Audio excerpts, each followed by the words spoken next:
پیرزاد صاحب هیله کومه دغه بحث بل خواته به نه وړو. ګوره د کومو عالمانو خبره چې تاسو کوئ جوهري صاحب هغه په افغانستان کې نه دي. عباسي صاحب چېرته په ترکیه کې ناست دی، هغه ځینې دا کیسې ماته معنا نه لري. هغه ملایان درته یادوم چې په افغانستان کې دي. ولې د ایمان د ضعیفوالي خبره کوئ؟ تاسو خو چې راشئ خلکو ته د فرعون او د خلکو مثالونه داسې ورکوئ چې فرعون داسې ظلم کړی او بیا داسې وشو.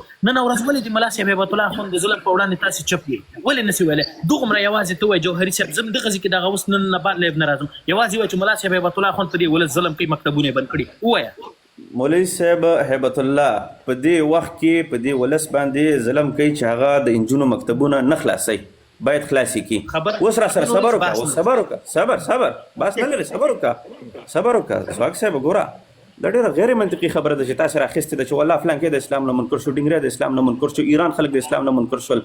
ایران کې څوک د اسلام نه اوس نه دي منکر شوي. ایران کې د پخوا راهیسې چې دی د رضا شاه پهلوي حکومت و، هلته سیکولران او ملحدین د پخوا راهیسې موجود و.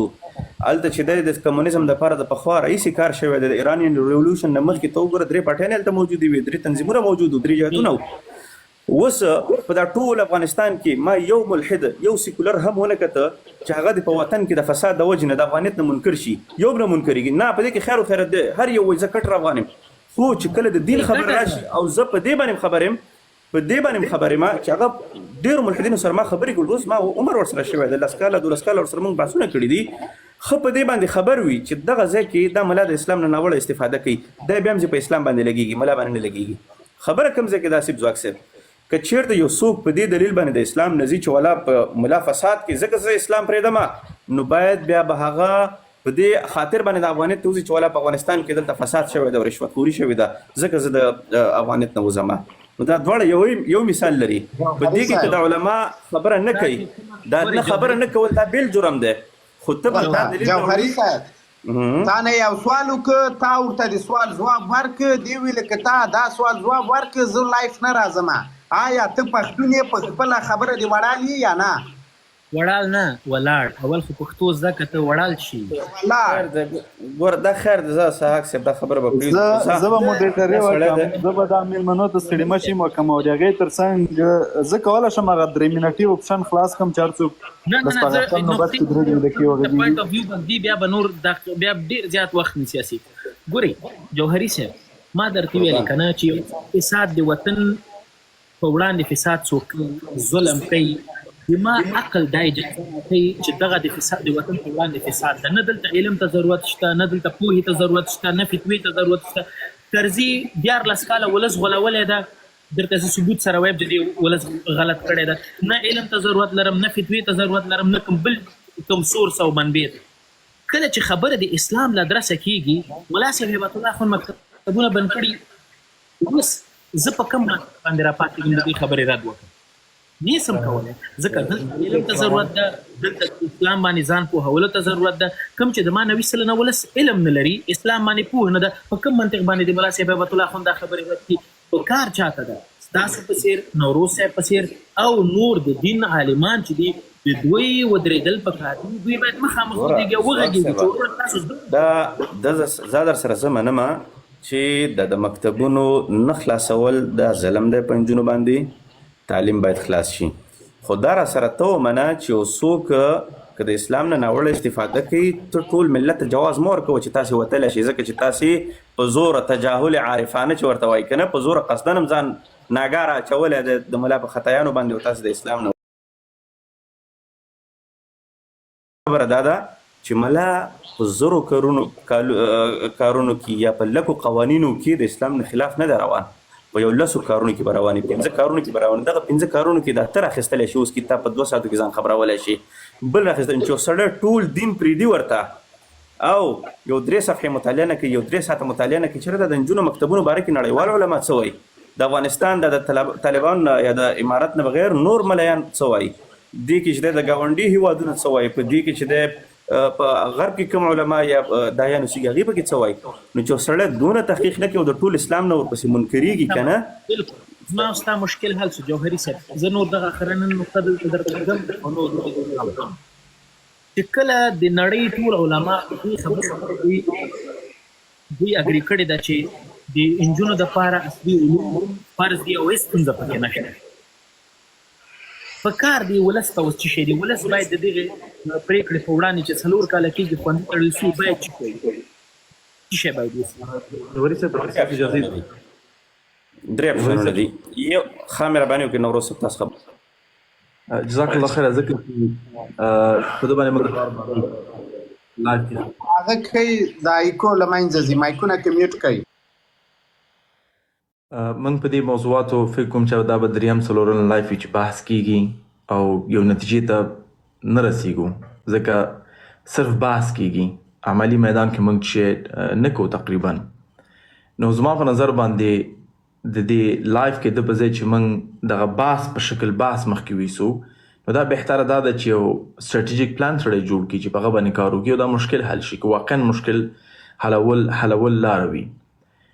نو زه دغه خواهش د حسیب ورور نه کوم چې همدغه شی ډول خلک رامخکې کړي لایفونو کې چې هغوی عملي یو څه شی کوي، یا بیخي افغانان دي او که افغانان نه دي، که د یو کې خلک دي په همدې میدان کې عملي لګیا دي. مثلا تیر یو 2 میاشتې مخکې یو ډیلیګیشن د یو کې د علماو افغانستان ته تللی و، بعد د دې قبیلګي د بندولو نه، او هغوی هلته بحث کړی دی، عملي ورسره ناست دي. نو بهتر دا ده چې ورځ هغوی هم را دعوت کړي چې هغوی په دې موضوع باندې نظر څه شی و، څه شی واورېدل، آیا جوابونه یې قانون کنده و که نه و، حتما یو جواب به وي. دویم که امکان لري ذبیح الله مجاهد یو ورځ ته لایف ته راولي، د هغه نه هم واوري او ډایرکټ هغه کوم سورس هغه سره خبرې وکړي. یا مثلا موږ نور حل لارې هم لرو چې ماشاءالله 6,000 کسان ته لایف ګوري. موږ کولی شو چې آنلاین خلکو ته امکانات د درس برابر کو. کمبریج مکتبونه شته دی، K12 شته دی، نور شته دی، موږ دا امکانات هم برابرو شو، په هغه باندې موږ فکر کولی شو. خو لیکن زه چې ګورم متاسفانه او بدبختانه فقط او فقط خبرې روانې دي چې دا خبره نور هم وګده شي او یو حل لارې ته موږ نه ګرځو. زما یو نوه ګیله تانه دا ده ورور چې زما ستاسو دا قرارداد شو یو نوه چې موږ به نه کوو کوم چې اسلام سره دغه د عمل خلک خو فکر نه کوم تاسې او ځواک صاحب اوسئ، عمل خو خپله دی ځان ته حکومت وایي دی باید عمل وکړي، او په دې نه کېږي چې په انفرادي شکل مثلا تاسې به 20,000 کسانو ته به تاسې هغه وکړئ مرسته وکړئ.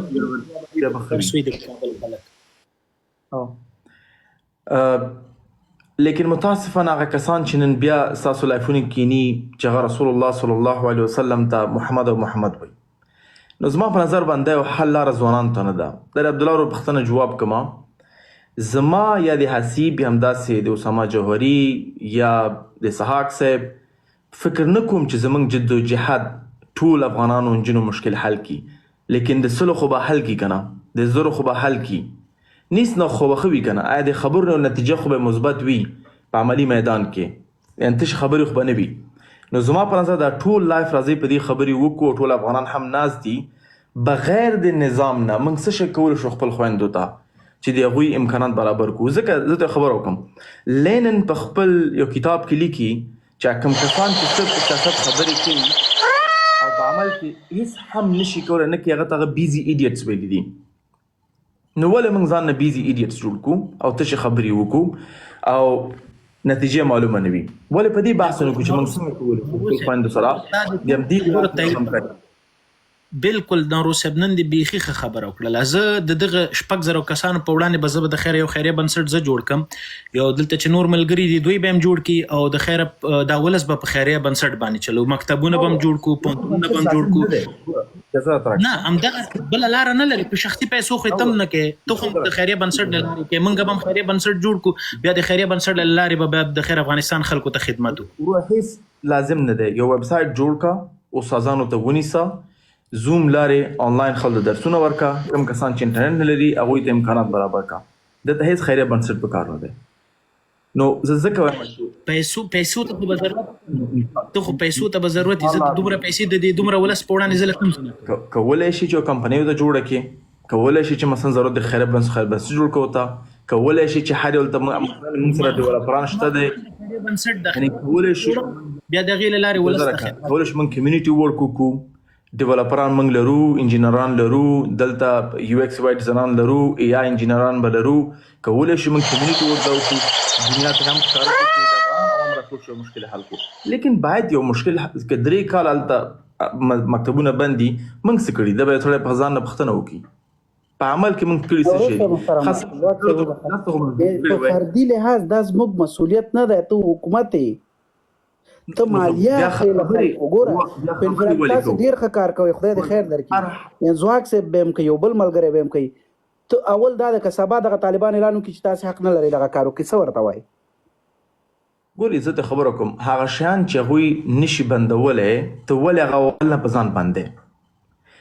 اوس مثلا انټرنیټ هغوی نشي بندولی، هغوی نشي کولی آنلاین درسونه بند کړي، دی ولې په ځان بندې؟ نو که چیرته من لاس په کار شو او وګورو چې 90% یا 80% 60% خلک نتیجه ورکوي، کولی دولت سره پروپوزل هم ورکړي چې دا زما پروپوزل دی، دومره خلک نتیجه ورکړي، دغه نه مخکې تللی شو. ځکه ګوره نیپال کې ټول ځینې کې مکتبونو امکانات نشته دی، هم چې یا کې ټول ځینې کې هغوی بخښنه غواړم. ګورې ملګرو، دا د موږ بحث په دې باندې وو د خلکو ارتداد، د خلکو ارتداد و، دا مطلق اخواته شو. هم دې خبره کوم ساک صاحب که نه چې ولې موږ هغه ډلې کسان لایف ته راولو کوم چې زموږ خوږ پیغمبر رسول الله صلی الله علیه وسلم ته محمد وایي، کوم چې غلط خلکو غلط کوي. نوروز صاحب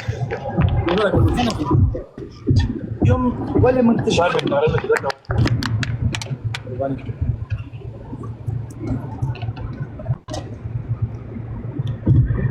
سلامونه دې بیا هم ورسېږي نوروز صاحب ته د هم چنان ځکه چې نوی راغی. نوروز صاحب خبره داسې ده چې تاسو د پروپوزل خبره وکړه د دولت دپاره، تاسو فکر نه کوئ چې د اصل کې دا دولت نه غواړي چې دا ولس با تعلیم اوسیږي؟ هغه ځکه چې په خوست کې یوه راډیو چې هغه د راډیوي د خپرونو د لارې جنو ته یو کلاس جوړ کړی، هغه ځینې د عصري زده کړو یو سمس چلو، حتی هغه راډیو باندې هم هغه خپرونه بنده شوله تقریبا د نن نه 3 میاشتې مخکې. ورته تاسو دا حق نه لرئ چې داسې یو خپرونه دلته په راډیو کې وچلوئ. اوس مهمه دا ده چې موږ باید که داسې موږ تاسو اوس دا کار وکړو، کلاس جوړ کړو، د زوم د لارې صنف ورکړو، په راتلونکي کې دولت ته پروپوزل وړاندې کړو. زه د فکر نه کوم چې څوک دې بیا زموږ او ستاسو د کار نه اپریشیټ وکړي، بیرته به منفي جزا هم موږ ته راکړل شي. که هم په افغانستان کې 100 میلیون ماشومان کومک ته ضرورت لري چې باید مکتب ته لاړ شي.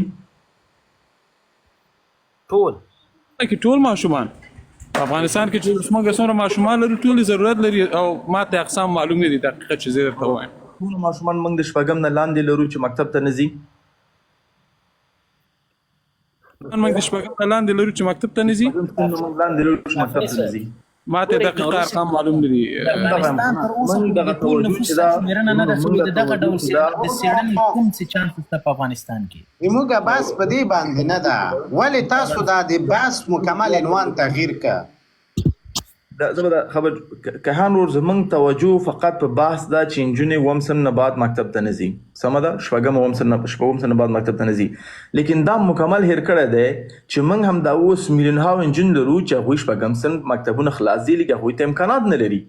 څه شی کولی شو چې هغوی ته امکانات جوړ کړو؟ که واقعا نیت دا وي چې افغانستان ماشومان درس ووایي، یو نه او بحث باید موږ مفید تمام شو، فقط خبرې ونه کړو. زما بحث دا دی نن دغه باندې بحث کړو چې څنګه دا مفیدیت موږ ته امیدی شو.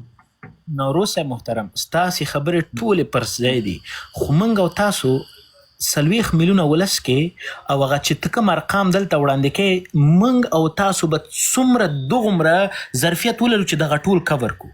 0.1% یې هم نسي کور کولی. یو دویمه خبره، موږ او تاسو د ګورئ نوروز صاحب محترم، ستا مسؤلیت د ولس د وګړي په صفت او د سټیټ مسؤلیت د ولس په وړاندې دا سره معلوم دي. د ولس مسؤلیت د سټیټ د قانون نه چې سي قانون د باید هغه ته غاړه کېږدي، او نور چې هر څه دي. دویم د سټیټ مسولیت شته ولس ته اسانتیاوې برابرول دي، حقوق ورکول دي، مکتب او پوهنتون خلاصول دي.